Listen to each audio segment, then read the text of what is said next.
Hi అండి, అందరికీ నమస్కారం. నేను ఈరోజు పుంటికూర చట్నీతో పోపన్నం ఎలా తయారు చేసుకోవాలో చూపిస్తానండి. ఇలా అన్నం తీసుకొని కొద్దిగా మనకి ఎంత సరిపడినంత అన్నం తీసుకొని దానికి పుంటికూర చట్నీ మొత్తం ఇలా కలిపేసి పెట్టుకోవాలి.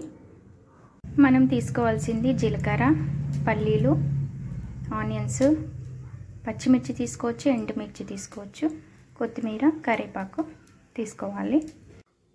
ప్యాన్ తీసుకొని ఆయిల్ వేడెక్కిన తర్వాత అందులో మనము జీలకర్ర వేసుకోవాలి. ఆయిల్ కొద్దిగానే పడుతుందండి, ఎందుకంటే మనది చట్నీలోనే ఆయిల్ ఉంటుంది కాబట్టి ఆయిల్ తక్కువనే పడుతుంది. దాని తర్వాత పల్లీలు వేసుకోవాలి. పల్లీలు వేసుకున్న తర్వాత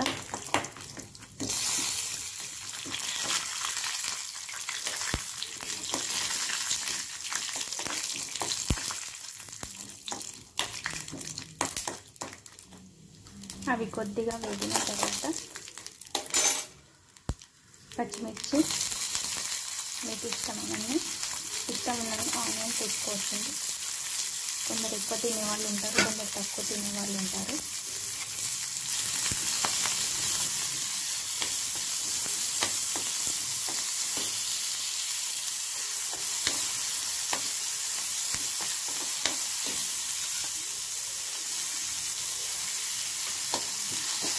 కరివేపాకు కూడా వేసి కలుపుకోవాలండి. పసుపు కూడా తక్కువనే పడుతుందంటే, ఎందుకంటే చట్నీలోనే వేస్తారు కాబట్టి తక్కువనే పడుతుంది. దాని తర్వాత కొత్తిమీర వేసేసుకోవాలి.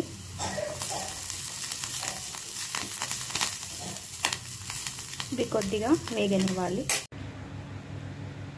వేగిపోయిన తర్వాత మనం తీసి పెట్టుకున్నటువంటి అన్నంలోనే ఈ పోపు వేసి కలుపుకోవాలండి.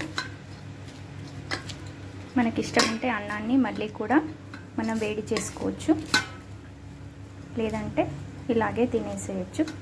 చిన్నపిల్లలైనా ఎంతో ఇష్టంగా తింటారు. ఒకసారి ట్రై చేసి చూడండి, చాలా బాగుంటుంది. పుల్లగా ఉంటుంది కాబట్టి పిల్లలు కూడా ఇష్టంగా తింటారు.